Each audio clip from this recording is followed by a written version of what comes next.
ตอนไหนอีกมันเลยซะมันอยากซามาซอยจนมันเลยพี่น้องเอ้ยสมุดอลีเนาะสมุดนะFC ก็สิใหญ่เด้ในคอมเมนต์ได้นี่เต็มไปเนี้ยน้องบองเบาตูนเนี่ยน้องบองบ่โดยขอบใจละลายเด้อโอ้คือขนาดโดยขอบใจละลายเด้ออ่ะอยากหัวยังเอาบ่นี่เป็นลูกเคยเอาบ่ฮะเอาว่าเป็นลูกเคยเอาว่าเอารองแพงว่าจุดเดิมนางบ้างสมองนี่ก็ได้มากินนี่ก็ได้150 มิลลิลิตรตัวนี้บ่แม่น100เด้กระทินแดงตัวนี้เป็น300บ่จัก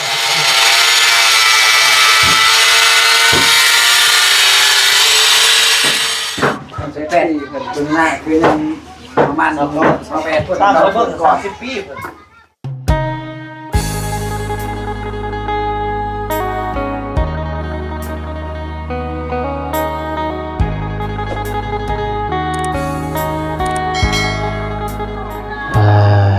เปิดไปเลยก็ได้เซ็นมาแวนให้น้องบอลหมอแวนใช่แวนมันกันตอนไหนอีกมันเลยซะมันอยากซามาซอยจนมันเลยพี่น้องเอ้ยสมุดอลีเนาะสมุดนะ FC ก็สิใหญ่เด้ในคอมเมนต์ได้นี่เต็มไปเนี้ยน้องบองเบาตูนเอานี่ปฏิเสธน้องบองเบาตูนพี่น้องเอ้ยเนาะเสียก็ได้เสียนั่นแหละพี่น้องเอ้ยเข้าหมักบ่แม่นเข้าพี่น้องเอ้ยเนาะเอากราบทักทายสบายดีสวัสดีเด้อพ่อแม่พี่น้องขอให้คำย้ำแรงมื้อนี้พี่น้องเอ้ยเนาะบ่ว่าจะเป็น FC ฝั่งลาวฝั่งไทยต่างประเทศก็ยินดีต้อนรับเข้าสู่2บ่าวนุ่งคือเก่าพี่น้องเอ้ยเนาะคำแล้วบ้องกับบ่เรือเป็นวัดคือกันบ่ไอ้คอคือกันน่ะบ่าวนุ่งอยู่ตันดังพี่น้องเอ้ยเนาะสบายดีเด้อน้องมงเด้อ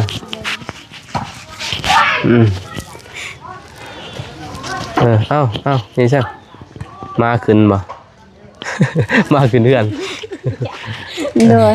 สบายดีเด้ออ่านสบายดีไอ้ตูนสบายดีพ่อแม่ผู้ใหญ่ใจบุญทุกท่านก็สบายดี FC ฟังไทยฟังลาวหรือว่าอยู่ต่างประเทศหรืออยู่ในบ้านเฮาก็ขอสวัสดีสบายดีเบิดสุขสุขคนเด้อเป็นยังบ่สบายดีเจ้าบ่ฮักคอยบ่จ้ะสบายดีไปไปหยอกลิ้นพี่น้องเอ๋ยเนาะ FC คอมเมนต์มาไลน์ได้น้องบ้องเขาไปอ่านอยู่บ่อ่านอยู่บ่คอมเมนต์อันนี้สิทานลินเด้อทานลินเด้อนี่เด้อลินเด้อทานลินน้องบ้องสมมุติในโลกในเรือแต่อายกับเจ้ามันสิเฮ็ดอะไรบ่ขอบ่ตอบไม่ได้ขอบ่ตอบในโลกในเรือแต่2คนบ่เจ้าต้องตอบเรือจะอายกับแค่ตัวนึงเอ้าเรือจะอายกับแค่ตัวนึงเลือกแค่ก็เจ็บเลือกบ่ตูนก็เจ็บบ่แม่นเจ็บหมดซองนะเจ็บหมดซองบ่โดยเป็นยังบ่ขับบ่ฮักโดยมาลอกอีซื่อเนาะบ่ได้เด้ยอมเลือกแค่มาตายเลยเอาเลือกแค่ก็เจ็บเพิ่นว่าเลือกเจ้าก็เจ็บนี่บ่เลือกจังได๋เนาะ FC คอมเมนต์มาไลน์ว่าเบาตูนกับน้องบองหน้าคล้ายกันเพิ่นว่าหน้าก็คล้ายกันเบิดนะคือกันหมดเพิ่นว่ากันเบิดนะแต่ว่าแล้วเรื่องความหาความแพงมันเป็นแค่ไอ้นอกเลยเนาะเรื่องมักกันแท้ก็บูนเขาแล้วฝนสิตกอะไรแบบนี้เนาะเบิ่งที่พุ่นโอ้วางได้ไหมยอดสูงโพดเลยเป็นผู้หญิงสัมเนาะมันยอดสูงแท้อยากลิ้นจากกลินบ่ยังหน่อยลิ้นตลอดลิ้นคือกันโดยเขาเอิ้นยังเขาเอิ้นลิ้นเต้นยางโดยเต้นยางบ่ต้นเอาเอ็มลอยเด้มอบให้ผู้สาวเลย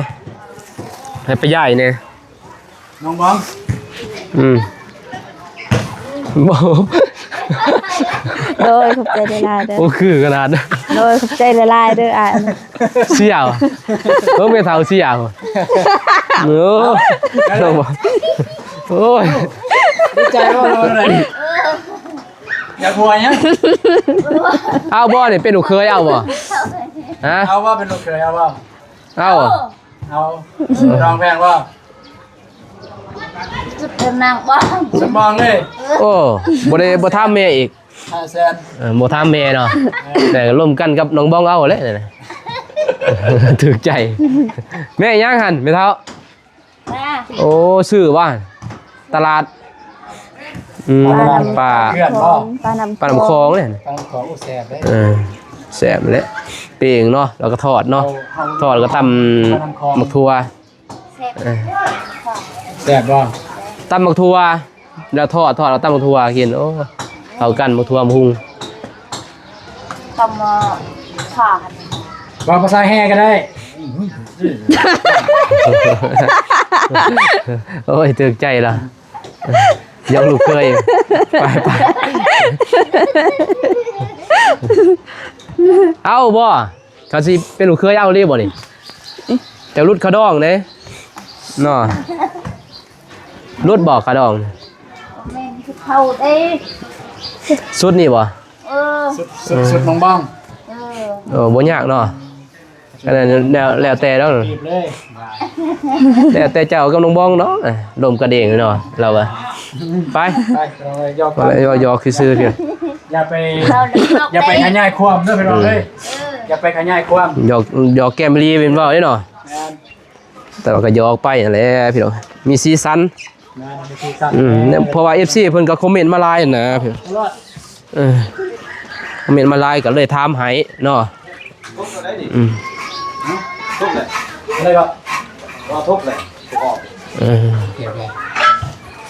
เรียบร้อยเอาจ่ายเอ็มร้อยตัวนี้ก็ทิ้นแดงตัวนี้ร้อยโอ้ยเรืออยู่ดอก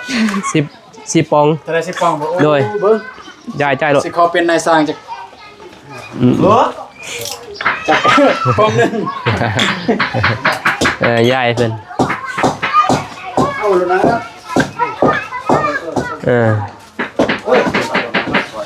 เอาไปรถให้มันครบคนเอาลูกกระทิงแดง กระทินแดงเอ้า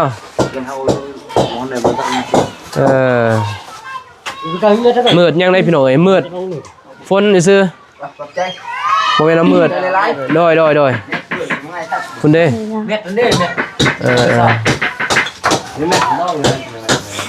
มืดฝน เอาแล้วป่ะ คุณเด้พ่อบ้านมาเด้พ่อบ้านเอ้ยเอ็มร้อย ได้เด้อเอาคนนี้กินก็ได้มากินนี่ก็ได้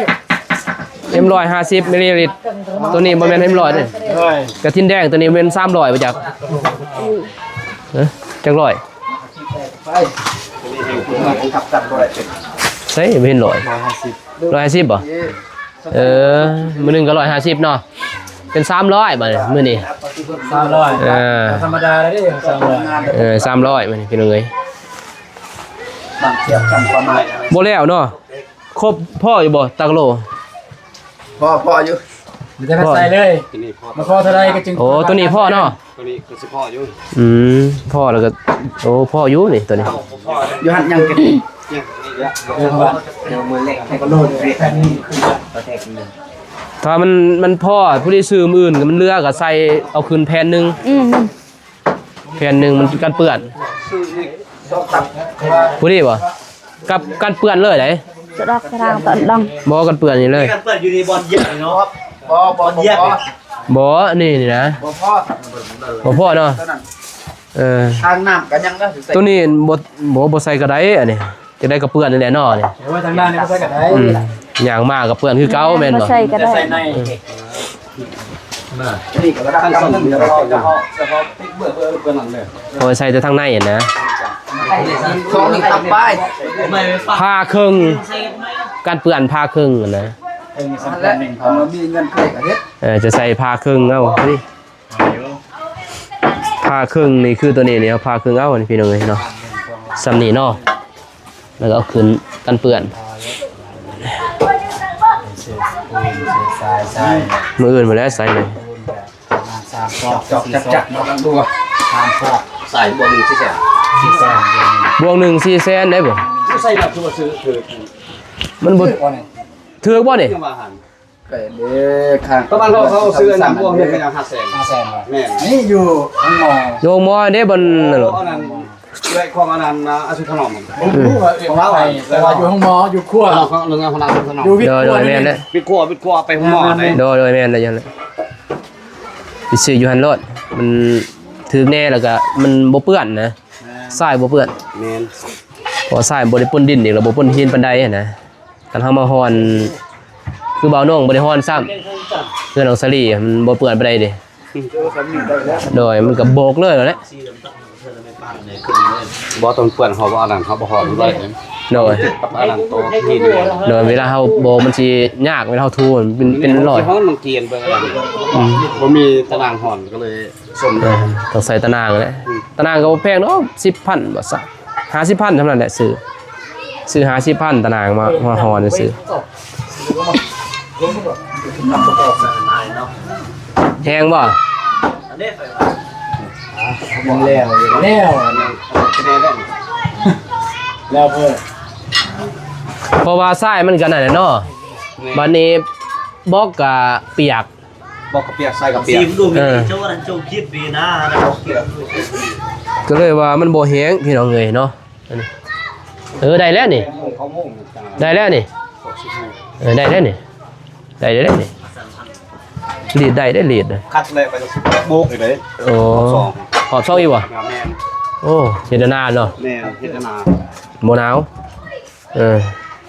มีเงินซื้อหม้อน้ำอุ่นอีกบ่ วันนี้ก็คัดไปนี่เนี่ยก็ยังบ่ทันนั้นบ่ทัน คัดโบกอีกขอบสองอันนี้ลักษณะเป็นอันนั้นห้องพื้นนี่ ลูกก็ใส่เพลงไว้ คักๆเนาะซอยกันในเรื่องสมเสยพอบาท ตัว ช่วยเหลือกันสมเสยมาซอยจนมันแล้วพี่น้องเอ้ยเนาะเพิ่นมาซอยเฮ็ด เลือกตะปูซี่โม จักมือแหละ2-3มื้อนี่เนาะ ซี่ก็มี 4โห แม่น อันจ้างหมู่ก็หลายเติบเด้ แม่น 10 คนเนาะ เอาเข้า วันละ200,000พุ่นได้จ้างสร้างก็ แม่นแม่น อันจ้างวันละ200,000พุ่นได้แต่ว่าเพิ่นมาซอยเพิ่นไว้นี่พี่น้องเพิ่นมาซอยคันว่าบ่าวนุ่ง เป็นบุญของน้องบอล แม่นแต่บ่าวนุ่งมากับบ่าวตูนนี่เป็นเดือน ไปถ่ายแต่ว่าในสภาพนี่เดือนก็บ่แล้ว โดย บ่ให้น้องกันในสภาพแบบนี้เลยเดือนก็แล้ว บ่แล้วเนี่ยงามแบบนี้บ่แล้ว แบบนี้มาแล้ว สองคนนึงแล้วก็คนมาไล่คือ เพราะว่าบ่าวนุ่งกับบ่าวตูนเฮ็ด มากก็เฮ็ดแบบมันบ่ได้คุมเฮา โดย มองกันนะ โดยเฮ็ดก็บ่งามแน่อีก ก็เลยบ่อยากเฮ็ดนะย่านก็เลยอย่าหา บ่ได้ผมอะไรคนนี้แล้วก็ เอ็มมุนเนี่ย คุม โดยโดยมีแต่พักเที่ยงเนาะเราเที่ยงเฮ็ดต่อโดยอันนี้ห้วยเฮ็ดแต่2ชั่วโมงเนาะชั่วโมงนึงเอาเฮ็ดอันนี้เด้มันก็เลยบ่แล้วเลยเนาะงามเลยก็เลยจะได้เลือก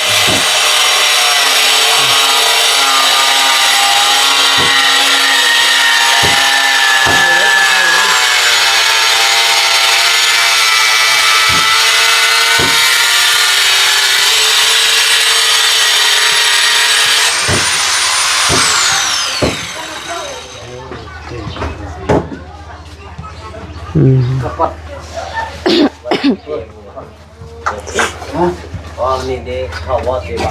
บ่ประเทศบ้านเศร้าแล้วแม่ประเทศกันจุกก็เบิ่งเอาไม่แล้วเศร้าแล้วปี เป๊ะเลยเนาะ 38จะ8เสือ38นี่เพิ่นเป็นหน้าคือยังประมาณ28เพิ่น ตั้งไว้เพิ่ง30 ปีเพิ่น 38ปีครับเกิดปีสุไฟปี87 เบิ่งไล่ด้วยเนาะให้ถึงไล่อีกอะ 28ปี โอ้ เจ็ดเ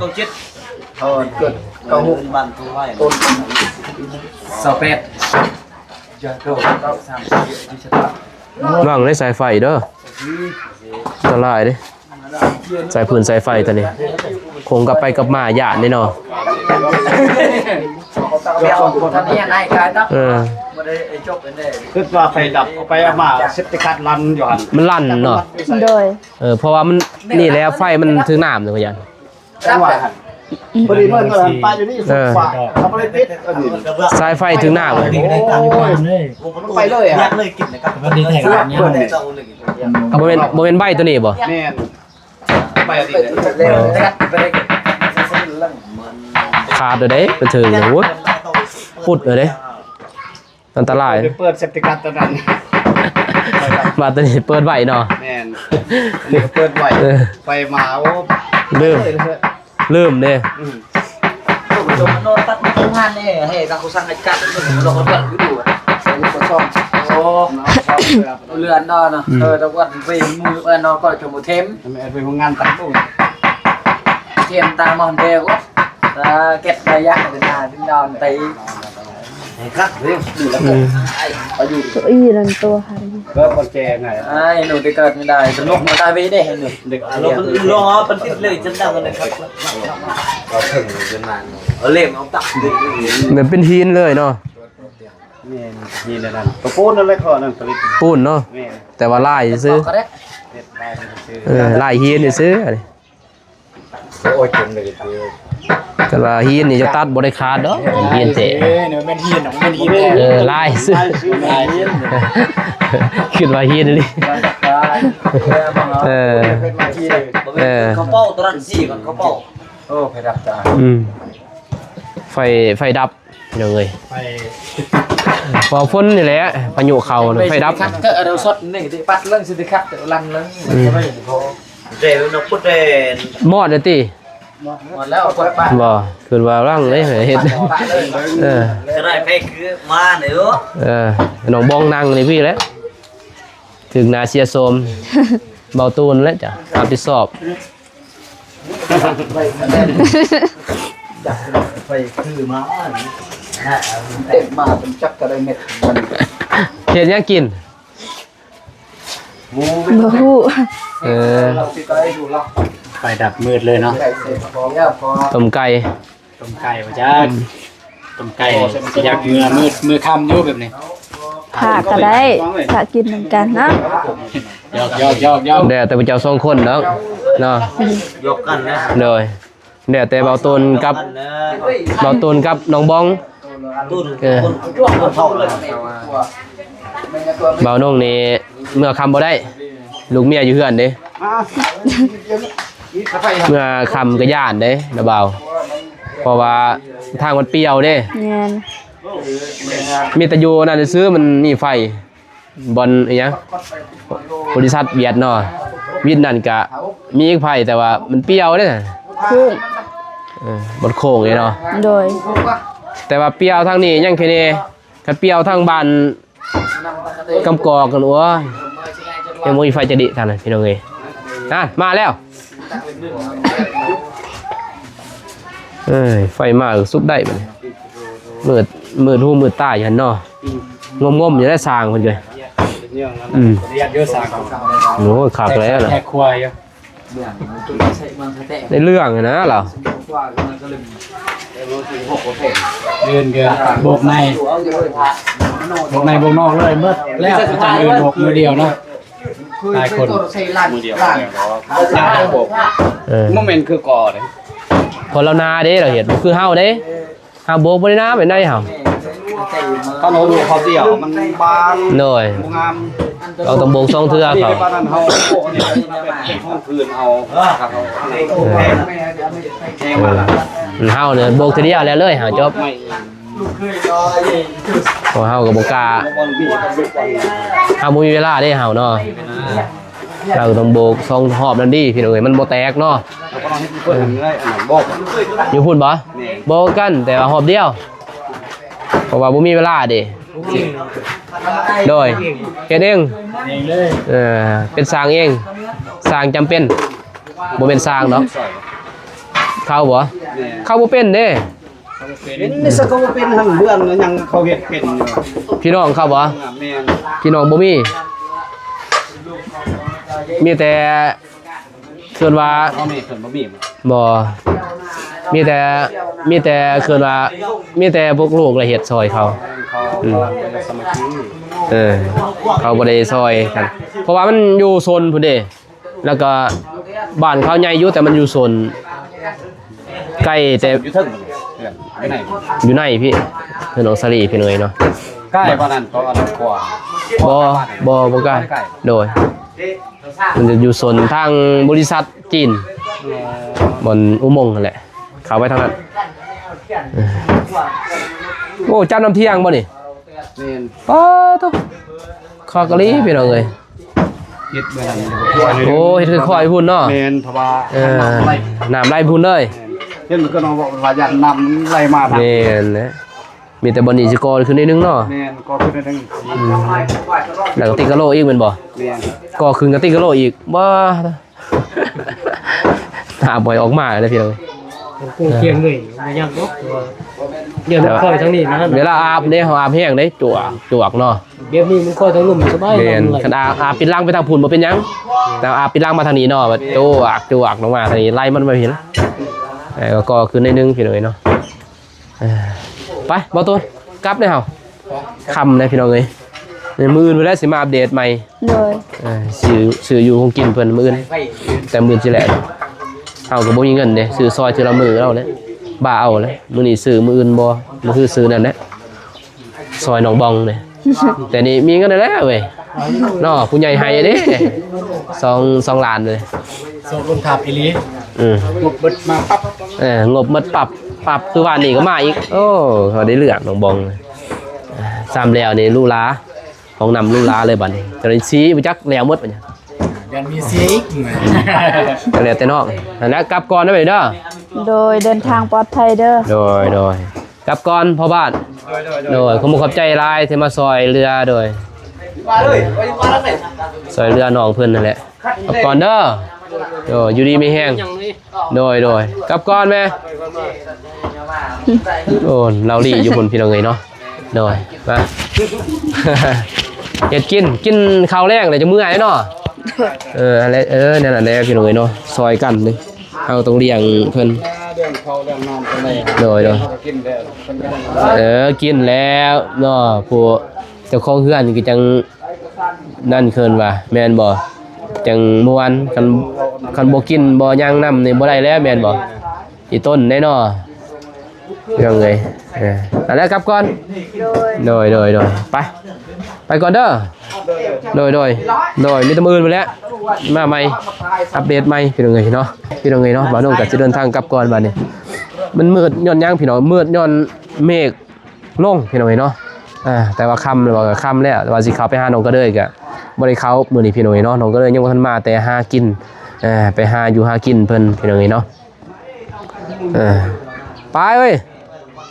มันหวานแววอีเลยยังได้เว้ากัน